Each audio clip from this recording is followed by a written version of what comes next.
श्री नृसिंह सरस्वती चरित्र अध्याय 9 गुरुकृपेचा अगाध महिमा।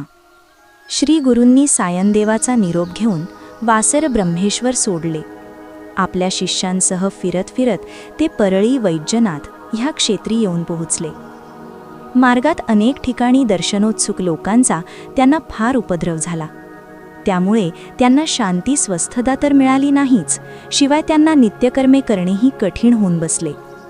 अनेक जण त्यांचे शिष्यत्व देण्यास विनंती करू लागले। शिष्याचे योग्यत्व पारखल्याशिवाय असे गुरु शिष्य म्हणून सर्वांना जवळ करीत नसतात, कारण त्या लोकांमध्ये स्वार्थी, ढोंगी, लबाड अनेक जण असण्याची शक्यता होती। हा कलियुगाचा महिमा आहे। पूर्वी परशुरामांनी ही पृथ्वी क्षत्रिय रहित केली आणि राज्य ब्राह्मणांना देऊन स्वतः पश्चिम दिशेकडे असलेल्या समुद्राकडे निघून गेले। ह्या ब्राह्मणांची आशा वाढू लागली, म्हणून परशुरामांना ह्या गोष्टींचा उबग आला। परशुरामांना असे वाटले की हे ब्राह्मण आपल्याकडे आणखी वर मागतील, म्हणून परशुराम सागराच्या मध्यभागी गुप्त रूपाने निघून गेले। परशुरामांप्रमाणे श्री गुरूंनी त्या लोकांच्या त्रासाला कंटाळून काही काळ गुप्त होण्याचे ठरविले। तसे पाहता श्री गुरु विश्वव्यापक जगदीश्वर आहेत। ते काय देऊ शकणार नाहीत, परंतु प्रत्येकाची भक्तीची योग्यता पाहूनच ते प्रसन्न होऊन वर देत असत। म्हणूनच त्यांनी आपल्या सर्व शिष्यांना तीर्थयात्रेस जाण्यास सांगितले। तेव्हा सर्व शिष्यांनी श्री गुरूंना विनंती केली की तुम्ही आमची अशी उपेक्षा करू नका। केवळ तुमच्या दर्शनानेच आम्हाला सर्व तीर्थक्षेत्रांचे दर्शन घेतल्यासारखे वाटते। तुमचे चरण सोडून आम्ही कुठेही जाणार नाही। आपले वेद पुराणे आपल्याला हेच सांगतात की सर्व तीर्थे श्री गुरुचरणीच आहेत। हा आमचा कल्पतरू आमच्याजवळ असताना आम्ही रानोमाळ का हिंडावे? आपल्या शिष्यांची समजूत घालताना श्री गुरु म्हणाले, तुम्ही साऱ्यांनी संन्यास धर्म स्वीकारला आहे। शास्त्राप्रमाणे संन्याशांनी 5 दिवसांच्या वर एके ठिकाणी मुक्काम करून राहू नये। 4ही आश्रमांची दीक्षा घेतल्यावर तुमचे मन स्थिर होईल, त्यानंतर तुम्ही एका ठिकाणी राहावे। तुमची सर्व तीर्थक्षेत्रे हिंडून झाल्यावर तुम्ही आमच्यापाशी यावे। बहुधान्य नावाच्या संवत्सरात आम्ही श्रीशैल्य येथे येऊ, त्यावेळी तुम्ही सर्वांनी मला भेटावयास यावे, असा उपदेश श्री गुरूंनी केला। सर्व शिष्य श्री गुरूंच्या चरणी लागले आणि म्हणाले, हे गुरुदेवा, तुमच्या इच्छेप्रमाणे आम्ही तीर्थक्षेत्रांना जातो, परंतु कुठल्या तीर्थक्षेत्रांना आम्ही भेटी द्याव्यात, प्रथम कुठे जावे हे तुम्ही सांगावे। तेव्हा श्री गुरु प्रसन्नतेने म्हणाले की या ब्रह्मांड लोकात काशी क्षेत्र हे एक विख्यात तीर्थक्षेत्र आहे। तेथे तुम्ही प्रथम जा आणि गंगा भागीरथीची सेवा करा। पुढे श्री गुरूंनी शिष्यांना सांगितले की तुम्ही भागीरथी तटक यात्रा करावी। नदीच्या उगमापासून मुखापर्यंत जाऊन परत उगमापर्यंत यावयाचे, अशी ही यात्रा आहे। 2 नद्यांच्या संगमावर स्नान केल्यास अपार पुण्य मिळते। त्याहून जास्त पुण्य त्रिवेणी संगमावर स्नान केल्याने मिळते। त्यानंतर अनेक नद्यांच्या तीर्थयात्रेची सविस्तर माहिती श्री गुरूंनी शिष्यांना दिली। श्री गुरु पुढे म्हणाले, वाटेत जे जे तीर्थक्षेत्र लागेल तेथे तेथे विधीपूर्वक आचरण करून स्नान करावे। त्यांचा प्रत्येक शब्दांशब्द प्रमाण मानून सारे शिष्य तीर्थयात्रेला निघून गेले। सारे शिष्य तीर्थयात्रेसाठी गेल्यावर श्री गुरु वैद्यनाथ क्षेत्रात गुप्त रूपात राहिले। एक दिवस एक ब्राह्मण मुनी तेथे अचानक आला। श्री गुरूंना वंदन करून म्हणाला, स्वामी, मी अज्ञान सागरात बुडालो आहे, मला तारणारे तुम्हीच आहात। मी गेल्या पुष्कळ दिवसांपासून तपश्चर्या करीत आहे, पण माझे मन कधीच स्थिर झाले नाही। आज तुमच्या दर्शनाने मी कृतार्थ झालो। कित्येक दिवसांपासून मी गुरुसेवा केली नाही। गुरुदेवा, मी कुठला मार्ग अवलंबिल्यास माझे मन स्थिर होऊन मला ज्ञानप्राप्ती होईल? मी तुम्हाला शरण आलो आहे। तुम्ही तर साक्षात जगद्गुरूच आहात, या विश्वाचे तारक आहात। त्यावर श्री गुरु हसून म्हणाले, तू म्हणतोस तुला कोणी गुरु नाही, मग तू मुनी कसा झालास? जप तप करण्याचे तुला कसे सुचले? तेव्हा तो ब्राह्मण म्हणाला, प्रभो, मला एक गुरु भेटले होते, पण ती क्रोधी व निष्ठुर होते। माझ्यावर विनाकारण संतापायचे, माझ्याकडून अशक्य व अयोग्य अशी घरकामे करून घ्यायचे। त्यांनी मला कधी ज्ञानोपदेश केला नाही, कारण माझे अंतःकरण स्थिर नाही। त्यांच्या शब्दांना मी मान देत नाही, अशी भावना मनात धरून ते गुरु माझ्यावर सतत रागवायचे। त्याचे हे विचार ऐकून श्री गुरु म्हणाले, हे ब्राह्मणा, तू खरंच आत्मघातकी आहेस। एखादा मूर्ख आपल्या घरी आला आणि देवघरात कचरा टाकू लागला तर माझे नशीबच असे आहे हे तू सर्वांना सांगत बसशील का? तुझ्यातले दोषच तुला कळले नाहीत तर तुला ज्ञानप्राप्ती कशी होईल?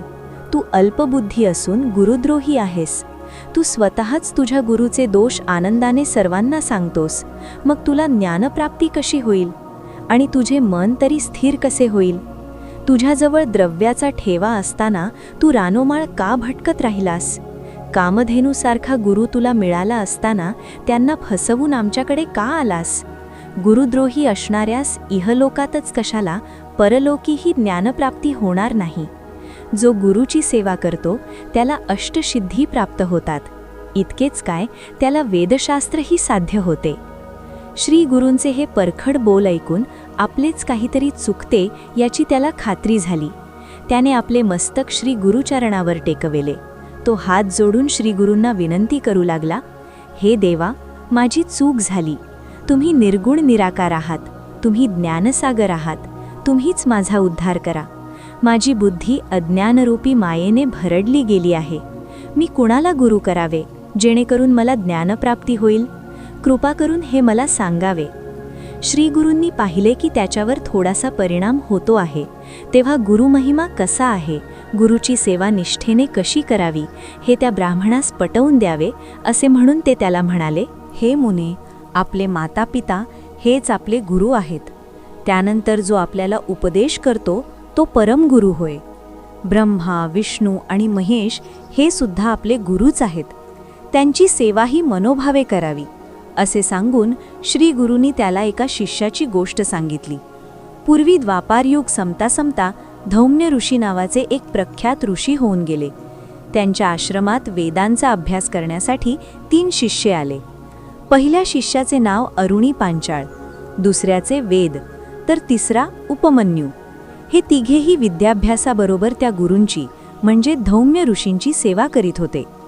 श्री गुरूंची सेवा करता करता ते शिष्यांच्या भक्तीचीही परीक्षा घेत असत आणि त्या शिष्यांच्या लायकीप्रमाणे त्यांच्यावर कृपा करून त्यांची मनोकामना पूर्ण करीत असत. एक दिवस त्या धौम्य ऋषींनी त्या अरुणी पांचालाला जवळ बोलावले व म्हणाले की आज तू रानात जा आणि तिथल्या साळीच्या शेताला तेथील तळ्यांतील भरपूर पाणी घाल. श्री गुरूंची आज्ञा होताच त्यांना वंदन करून अरुणी आवश्यक त्या अवजारांसह शेताकडे गेला. तेथे साळीचे शेत पाण्याअभावी कोरडे पडलेले दिसत होते.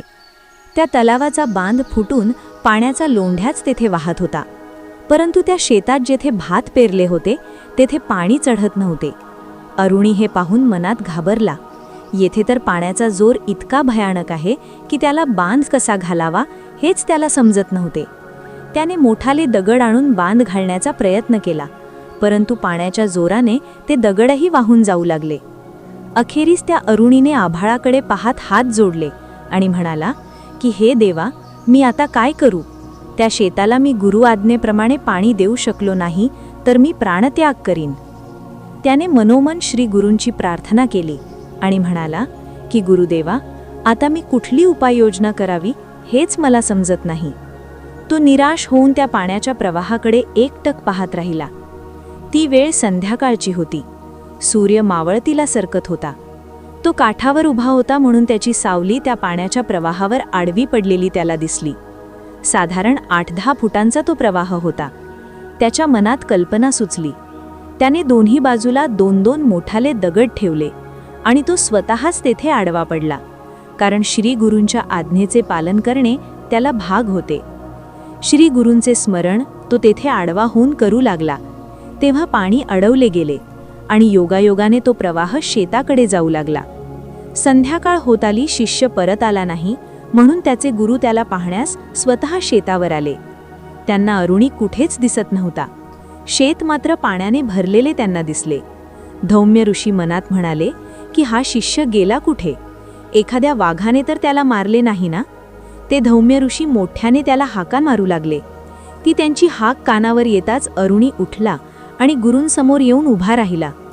तेव्हा गुरूंनी त्याला प्रेमाने आलिंगन दिले आणि म्हणाले की आजपासून तू माझा शिष्य शिरोमणी झालास. तुला वेद, शास्त्र, व्याकरण या विद्या अवगत झाल्या आहेत. आणि खरोखर तो अरुणी विद्यावंत व ज्ञानी झाला. त्याने धौम्य ऋषींना वंदन केले.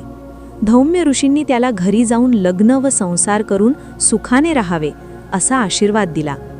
काही दिवसांनी ऋषींचा दुसरा शिष्य वेद याची परीक्षा घेण्याचे त्यांनी ठरविले.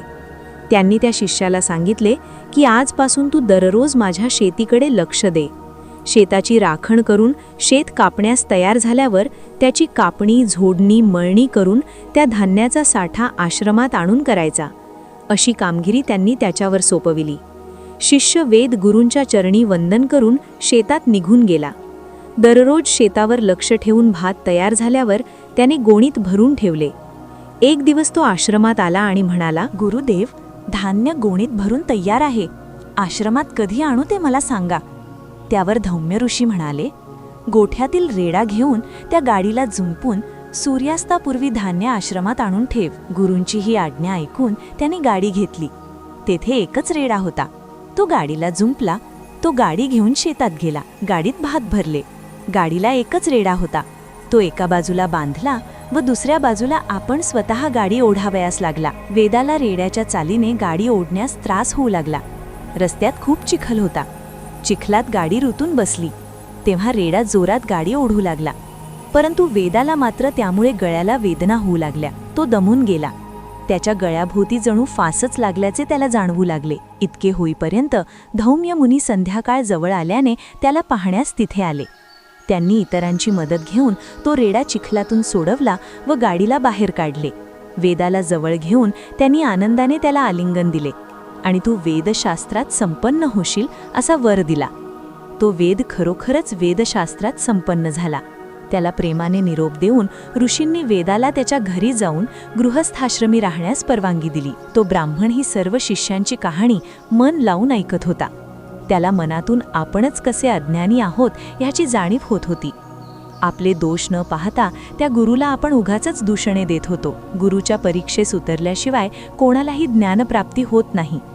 आपण उथळ पाण्याला खळखळात फार अशा तऱ्हेने उगाचच स्वतःला फार महान शिष्य समजत होतो. मनातून तो खजील होऊन अंतर्मुख झाला. इतक्यात त्या ब्राह्मणाला श्री गुरूंनी हाका मारल्या व म्हणाले, अरे, आता तू तिसरा शिष्य उपमन्यू ह्याची कहाणी ऐक. हा उपमन्यू धौम्य ऋषींची सेवा शुश्रूषा करण्यात जरी निपुण होता तरी तो अत्यंत खादाड होता. विद्येत त्याची बुद्धी एवढी तल्लख नव्हती. त्याची परीक्षा कशी घ्यावी असा प्रश्न धौम्य ऋषींना पडला. एक दिवस ते त्याला म्हणाले की तू माझ्या गुरांना घेऊन रानात जा आणि त्यांना योग्य वेळी चारा पाणी देऊन त्यांचे तेथे रक्षण कर. गुरूंच्या आज्ञेप्रमाणे उपमन्यू सर्व गुरांना घेऊन रानात गेला. दुपार होताच त्याचा जीव भुकेमुळे कासावीस होऊ लागला. सर्व गुरे नदीकिनारी चरत होती. तेथेच ब्राह्मणांची 4 घरे पण होती.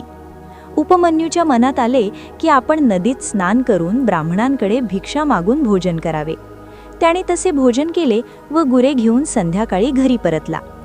असा त्याचा कार्यक्रम बरेच दिवस चालू होता. एक दिवस धौम्य ऋषी त्याला म्हणाले, अरे, तू रोज उपवास करतोस, मग तू इतका धष्टपुष्ट कसा राहिलास? त्याने जेव्हा सत्य घटना गुरूंना सांगितली तेव्हा गुरु म्हणाले, तो गुरुला सोडून एकटा कसा काय भोजन करतोस? ह्यापुढे ती भिक्षा आम्हाला आणून दे आणि संध्याकाळी गुरे घेऊन घरी ये. त्याप्रमाणे दुसऱ्या दिवशी तो ती भिक्षा घेऊन गुरूंकडे आला. दोघांनी भोजन केले, परंतु ते भोजन त्याला अपुरे पडले. म्हणून त्याने पुन्हा संध्याकाळी भिक्षा मागून भोजन केले. अशा प्रकारे दररोज 2 वेळा तो भिक्षा मागू लागला. पहिली भिक्षा गुरूंना देई व नंतरची भिक्षा मागून तो स्वतः भोजन करू लागला.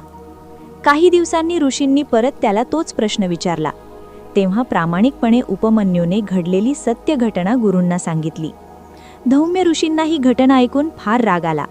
एकाच दिवशी 2 वेळा भिक्षा मागणे ब्राह्मणत्वास शोभा देत नाही. तुझे हे कृत्य निंदनीय आहे. आश्रमाच्या कीर्तीस तू कमीपणा आणलास. भिक्षा एकदाच मागायची व आश्रमात आणून द्यायची अशी आज्ञा त्यांनी त्याला दिली. माझ्या आज्ञेविना आश्रमाबाहेर काही खायचे नाही. ही तुझी वागणूक मला मान्य नाही असे गुरु रागावून म्हणताच उपमन्यू अंतरी दुखावला. त्याने गुरूंचे पाय धरले व क्षमा मागितली. त्या रात्री त्याला नीट झोपही लागली नाही. परंतु मनात कोणताही किंतु न ठेवता तो दुपारची भिक्षा आश्रमात आणून देई. आता उपमन्यू दुपारचा भुकेला राहू लागला. त्याचे लक्ष वासरे गाईचे दूध पीत होते तिकडे गेले.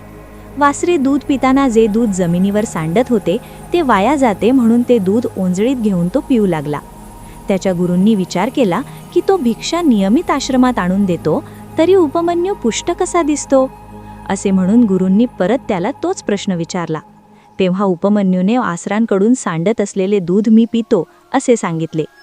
अरे, असे उष्टे दूध पिणे योग्य नव्हे. तू मतिहीन असल्यामुळे उष्टे दूध पिण्यामुळे काय दोष निर्माण होतात हे तुला समजत नाही. यापुढे असे करू नकोस. हे गुरूंचे बोल ऐकून त्याने ते दूध पिणे बंद केले. आता दुपारची भूक कशी भागवावी हा त्याच्या पुढे खरा यक्ष प्रश्न होता. एकदा गुरे घेऊन रानात जाताना रुईच्या झाडातून शुभ्र चीक गळत होता. हे त्याच्या दृष्टीस पडले. अरे, हे तर उष्टे दूध नाही, मग पिण्यास काय हरकत? असे म्हणून तो त्या झाडापुढे बसला. झाडाची पाने तोडून त्यातून गळणारा चीक तो भक्षण करू लागला. असे करताना एकदा तो चीक त्याच्या डोळ्यात उडाला. त्यामुळे त्याला काही दिसत नव्हते. तो आंधळा झाला. हातात काठी घेऊन तो गुरे शोधू लागला. तेव्हा चालता चालता तो एका विहिरीत पडला. मनात म्हणाला की आता गुरे जातील व गुरु माझ्यावर कोपतील. संध्याकाळ झाली. आपला शिष्य अजून परत का आला नाही याची धौम्य मुनींना काळजी वाटू लागली. धौम्य मुनी स्वतः रानात गेले तेव्हा त्यांना गायी दिसल्या, परंतु उपमन्यू दिसला नाही. म्हणून ते मोठ्याने त्याला हाका मारू लागले. ती गुरूंची हाक ऐकून त्याने उत्तर दिले, मी या विहिरीत पडलो आहे. जेव्हा मुनी त्या विहिरीजवळ गेले त्यावेळी उपमन्यू हा दोन्ही डोळ्यांनी आंधळा झाला आहे हे त्यांना समजले. धौम्य मुनींचे मन कळवळले. त्यांनी देवांचे वैद्य अश्विनी कुमार यांचे मनोमन स्मरण केले व म्हणाले, माझा शिष्य उपमन्यू हा दोन्ही डोळ्यांनी आंधळा झाला आहे, तरी आता तुम्हीच त्याच्यावर उपाय करावा. त्या मुनींच्या पुण्याईने अश्विनी कुमारांनी त्याच्या दोन्ही डोळ्यांना दृष्टी दिली. उपमन्यूला जेव्हा दिसू लागले तेव्हा तो अत्यानंदी झाला आणि धावतच समोर उभे असलेल्या गुरूंच्या चरणांवर मस्तक ठेवून त्याने वंदन केले. आपला शिष्य सुखरूप आहे हे पाहून धौम्य मुनींनाही आनंद झाला व प्रसन्नतेने त्यांनी त्याच्या मस्तकावर हात ठेवून आशीर्वाद दिला.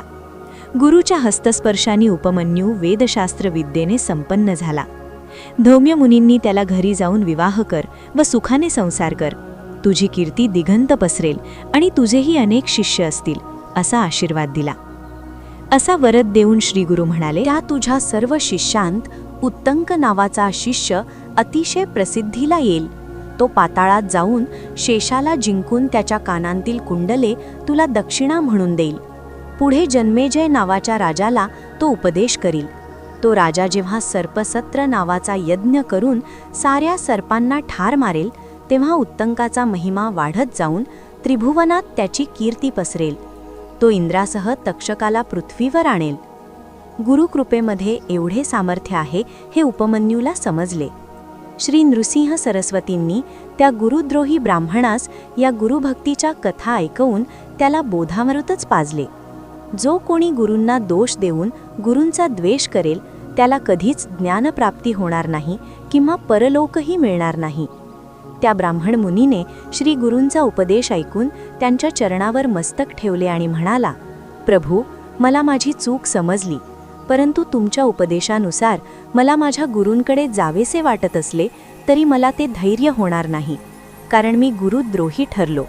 ते माझ्यावर कसे संतुष्ट होतील? आयुष्यात अज्ञानामुळे झालेल्या चुकांचे परिणाम देहांतापर्यंत साथ करतात. आता मला काहीच मार्ग दिसत नाही. माझे मन या कृष्णामाईच्या प्रवाहात या देहाची इतिश्री करण्याचा विचार करते. आता मला एवढाच आशीर्वाद द्या की पुढील जन्मी तरी माझ्याकडून अशी गुरुसेवा घडेल. असे म्हणून परत एकदा श्री गुरूंना वंदन करून तेथून जाण्यासाठी तो वळला. पश्चात्तापाने त्याच्या नेत्रातून अश्रुधारा वाहत होत्या. ते पाहून श्री गुरूंनी त्याला मागे फिरण्यास सांगितले. त्याला जवळ बोलावून त्याच्या पाठीवरून प्रेमाने हात फिरवून श्री गुरु म्हणाले, अरे, गवताला अग्नीचा स्पर्श होताच गवत जळून जाते, तसे तुझे गुरुद्रोहाचे पाप आत्ता जळून मन आता पश्चात्तापाने शुद्ध झाले आहे. तेव्हा मनात कोणताही किंतु न आणता तू आता तुझ्या गुरुकडे जा, त्यांची क्षमा माग. ते तुझे कल्याण करण्यासाठी तुझी वाट पाहत आहेत. तेव्हा तो ब्राह्मण म्हणाला, तुम्हीच माझे जगद्गुरू आहात. तुम्ही त्रैमूर्तींचा अवतार आहात. तुमच्या कृपेमुळेच माझे पाप दग्ध झाले. असे म्हणून त्यांनी श्री गुरूंची भक्तिभावाने स्तुती केली. तेव्हा त्याचा कंठ सद्गदित झाला.